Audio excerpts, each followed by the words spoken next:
मुसलमान नहीं, तुम हैवान हो। तुम्हारी औकात है जिहाद करने की?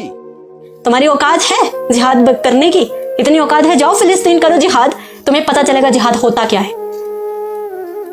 हैवान कहेंगे, हर जगह हर किसी को तुम अटैक करे जा रहे हो, निहत्तों पर तुम हमले कर रहे हो। कौन सा जिहाद है तुम्हारा? तुम्हारी औकात है जिहाद करने की? तुम्हारी औकात है तुम्हारे दीन को बचाने की? तुम क्या कर क्या रहे हो? किसको बेवकूफ बना रहे हो? तुम अपने दीन के नहीं हो, तुम मुसलमान नहीं हो, तुम हैवान हो। और जितने भी टेररिस्ट हैं वो हैवान ही हैं, जो इस तरह से निहत्तों पर बिना किसी वजह के तुम जाने ले रहे हो। वहां पर तुमसे ज्यादा हैवान, तुम्हारे लिए यहाँ पे अभी अजाब है और तुम्हारे लिए वहां पर भी अजाब तैयार रखा है। यहाँ पर हमारे जवान देख लेंगे, वहां पर तुम्हारे लिए बिल्कुल सेट है, तुम्हारे लिए आग सेट है बिल्कुल। उससे भी कई खौफनाक सजाएं तुम्हारे लिए होंगी, फॉर श्योर होंगी। ये कठोर शब्द हैं नाजिया कटोच के। इन हैवानों की वजह से, इन आतंकवादियों की वजह से हर बार हमारा दीन क्वेश्चन मार्क में आता है। हमारे मुसलमान पर सवाल उठाया जाता है, इस्लाम पर सवाल उठाया जाता है, इन जानवरों की वजह से, इन हैवानों की वजह से।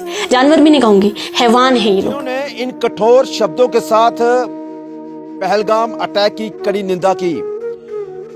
लगभग 6 वर्ष पहले 2019 को भारतीय जवानों के साथ भी कुछ ऐसा ही हुआ था, कुछ ऐसा ही किया था इन दहशतगर्दों ने, जिसमें 40 से ज्यादा हमारे भारतीय जो जवान थे उन्होंने शहादत पाई थी। लेकिन इस बार टारगेट किलिंग की गई है। पहले नाम पूछा गया और फिर गोली चलाई गई।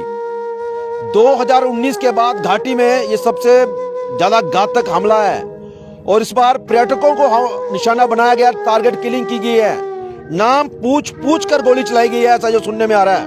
मतलब इनको अगर इतना ही है, अगर मार काट का इतना ही शौक है तो सामने से आइए ना। पीठ पीछे निर्दोष लोगों को मार के इनको क्या मिल रहा है?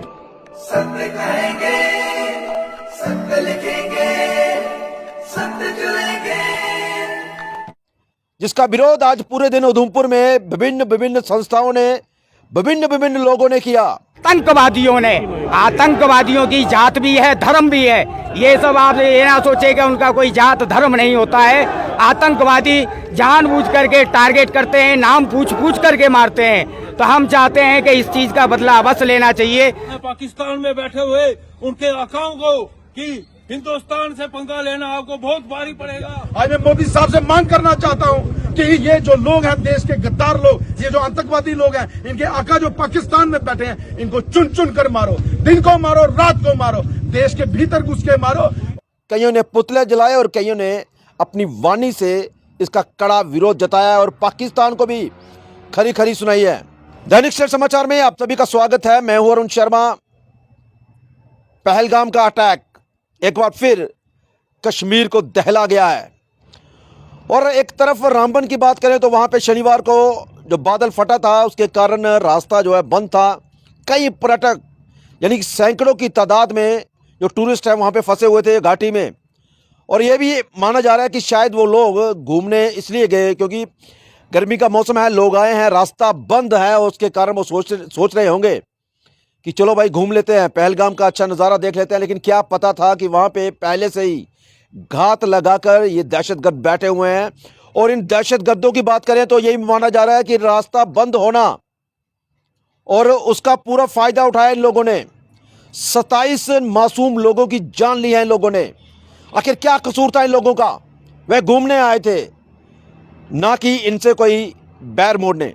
उसी के चलते आज जम्मू कश्मीर की बात करें, जम्मू की बात करें, उधमपुर की बात करें तो पूरा दिन प्रदर्शनों से गुजरा।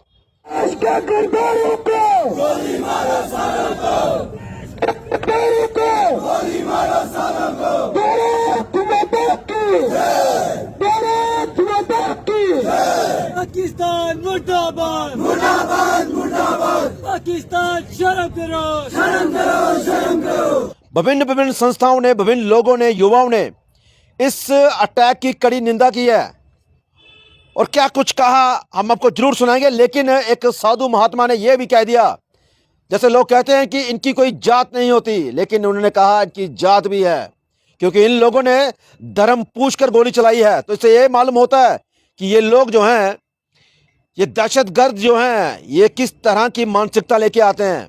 कश्मीर घाटी में जो दुराचार किया गया है हमारे टूरिस्टों के साथ, ये बड़ा ही निंदनीय है, बड़ा ही शोकजनक बातें हैं जो जाकर के वहाँ जब टूरिस्टों के साथ आतंकवादियों की जात भी है, धर्म भी है। ये सब आप ये ना सोचे कि उनका कोई जात धर्म नहीं होता है। आतंकवादी जानबूझ करके टारगेट करते हैं, नाम पूछ करके मारते हैं। तो हम चाहते हैं कि इस चीज़ का बदला अवश्य लेना चाहिए। छोटे छोटे बच्चों को अनाथ कर रहे हैं। अभी अमरनाथ यात्रा आने वाली है, हमको डराने की कोशिश की जा रही है और हम चाहते हैं कि अमरनाथ यात्रा में जितने भी झुग्गी टेंट लगते हैं उन सब से इनको बाइकाट करना चाहिए। जितनी भी वहाँ रहने खाने की व्यवस्था होती है वहाँ सब सनातनी हिंदुओं की होनी चाहिए, ना कि कश्मीरियों की। आज वो मोमबत्ती लेकर के जब श्रीनगर में जाकर के प्रदर्शन करते हैं वो भी वही है, वो भी यही चाहते हैं कि बाद में जाकर के उन्हीं की सपोर्ट करते हैं, बाद में उन्हीं का विरोध करते हैं। ऐसा नहीं होना चाहिए, इस चीज़ का बदला अवश्य लेना चाहिए। इसका जवाब भारतीय सेना जरूर देगी इनको और मुंह तोड़ जवाब देगी। तो किस तरह का आज आक्रोश है उधमपुर में, तो आइए दिखाते हैं कुछ तस्वीरें और कुछ लोगों के बयान भी सुनाते हैं कि आखिरकार उन्होंने क्या कहा, इस मामले पर किस तरह की प्रतिक्रिया रही। तो देखिए हमारी एक खास रिपोर्ट। जैसे कि आपने देखा, ना सिर्फ घोलडी में बल्कि आज पूरे देश में देशभक्त लोगों में एक रोष है और वो रोष जो है आतंकवादियों के खिलाफ है कि रोज मरा आप देखते हैं कहीं ना कहीं हिंदुओं पर अत्याचार हो रहा है। आप बंगाल में देखिए, आप जम्मू कश्मीर में देखिए और खास करके जिस तरीके से कल पहलगाम में टारगेट किलिंग की गई। पहले पूछा गया कि हिंदू है या मुसलमान, जब उसने कहा कि हिंदू है उसके बाद उसको गोली मारी गई और चुन चुनकर 27 लोगों को, हमारे निहत्थे लोगों को मारा गया। वो लोग जो वहां पर घूमने गए थे, वो लोग जिनके हाथ में खाने पीने का सामान था और गोलियों से उनको लहूलुहान कर दिया। आज मैं मोदी साहब से मांग करना चाहता हूं कि ये जो लोग हैं, देश के गद्दार लोग, ये जो आतंकवादी लोग हैं, इनके आका जो पाकिस्तान में बैठे हैं, इनको चुन चुन कर मारो, दिन को मारो, रात को मारो, देश के भीतर घुस के मारो। और मैं कहता हूं कि जब तक पाकिस्तान को निस्तेनाबूद नहीं करते थे तब तक कहते हैं अपनी फौज को वहां से वापस मत बुलाना। आज वक्त आ गया है पाकिस्तान को वहां की सरजमीन पर जाकर वहां के लोगों को जो आतंकवादियों के समर्थक हैं उनको मिट्टी में मिलाने का समय आ गया। मैं कहना चाहता हूं मोदी साहब से, जहां जहां पर भी हिंदुओं पर अत्याचार हो रहा है, वहां की गवर्नर कहते वहां की जो सरकारें हैं उनको, वहां की सरकारों को खत्म करके वहां पर गवर्नर राज लगाया जाए। आप बंगाल में देखिए कितने दिनों से हिंदू जो है वहां पर शरणार्थियों की तरह रह रहे हैं। वहां के हिंदुओं को बेघर कर दिया गया, वहां के हिंदुओं को जिंदा जला दिया गया। उसी तरीके से आप पहलगाम में देखिए, वहां पर निहत्थे लोगों पर दिन दहाड़े गोलियों से उन लोगों की हत्या कर दी गई।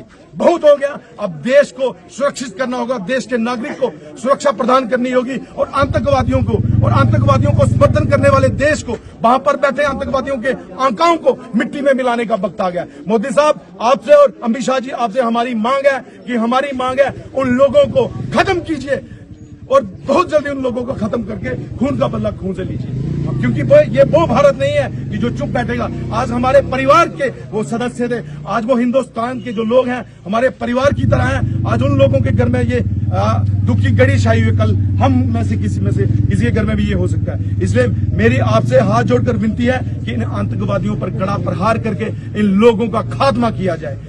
कल जो अमानवीय नृशंस हत्या हमारे सैलानियों की हुई है, निर्दोष जो वहाँ पे घूमने गए थे, ये बहुत निंदनीय है।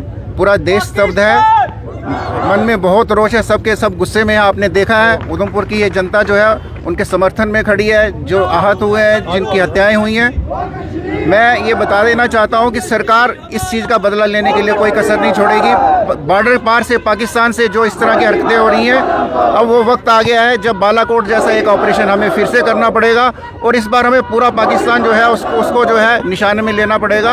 हम ये रोज़ की चीज़ जो है, इससे जनता भी त्रस्त है, हम सब लोग जो है वो उसमें गुस्से में है और इस चीज़ का जवाब मुंह तोड़ देने के लिए हम तैयार हैं। मेरी संवेदनाएं उन परिवारों के साथ है जिन्होंने अपने परिवार के लोगों को खोया है और मैं उधमपुर की जनता का भी धन्यवाद करता हूं कि उन्होंने पूरा ये जो विश्व हिंदू परिषद व्यापार मंडल के इस बंद को जो अपना पूरा समर्थन दिया।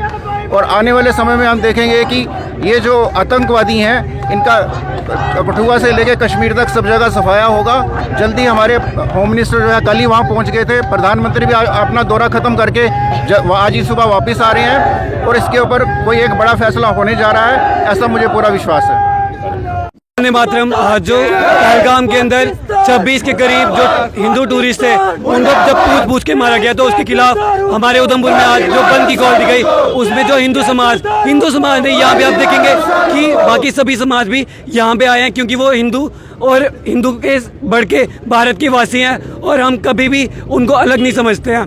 जब किसी भी हिंदुओं को पूछ के मारा जाता है तो वो हिंदू को नहीं, भारतवासी को पूछ के मारा जा रहा है। वो केवल एक बहाना है कि हिंदू और मुस्लिम के जो भाईचारा है उसको तोड़ने का।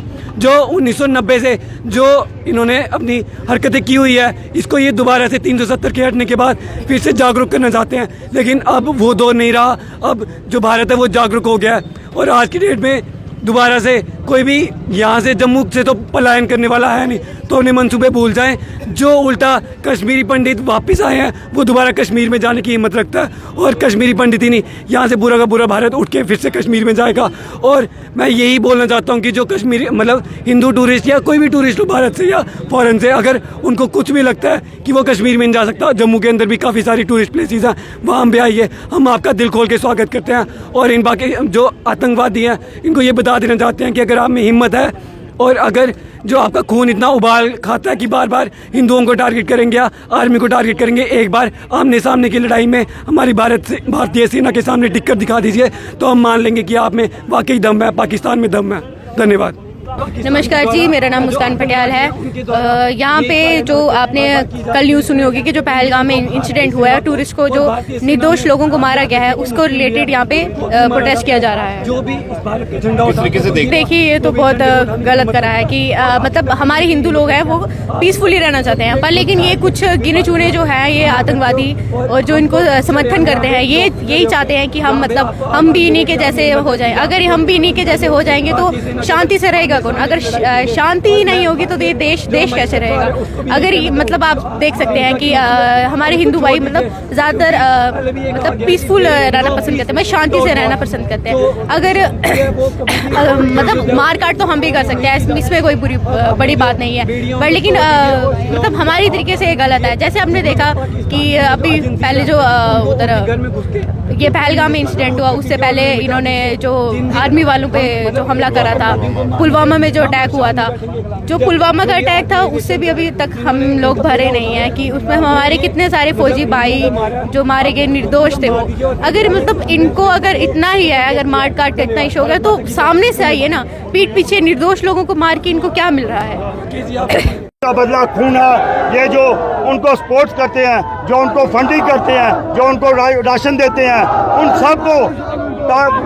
सबको लेकर उन सब पर कार्रवाई होनी चाहिए। और ये नहीं कि 2 दिन जेल में डाला और उसके बाद बंद किया, उनको भी कोर्ट के घर उतार देना चाहिए। ताकि कल आपने देखा कि चंद दिन शादी करके लोग पहलगाम करने में अपना हनीमून मनाने गए थे, लेडीज के सामने उनके घर वालों को मारा गया तो काफ़ी निंदनीय है। और एक बच्चा जो अपने दादा के साथ वहाँ घूम रहा था, उसके सामने उसके दादा को मारा गया, काफ़ी निंदनीय है। इसलिए हम यही कहेंगे, आज हमारे आग्रह पर दुकानदारों ने दुकानें बंद की हैं। मैं सबका धन्यवाद करता हूँ। इस प्रकार चिनैनी, रामनगर, चोपड़ा साहब, गढ़ी, रैम्बल, जहाँ तक हमारी अप्रोच होती थी हमने हर जगह अप्रोच किया है और हमें उम्मीद है कि सब बंद करेंगे। इसलिए हमें अब एकजुट होने की जरूरत है। और मैं सबसे यही करूँगा, एक मंच पर आकर सब एक पॉलिटिकल पार्टी यही अनुरोध है, पार्टी छोड़कर आप एक मंच पर आएँ ताकि हमारी आवाज़ सरकार तक पहुँच सके और इन पर तगड़ी कार्रवाई की जाए। धन्यवाद।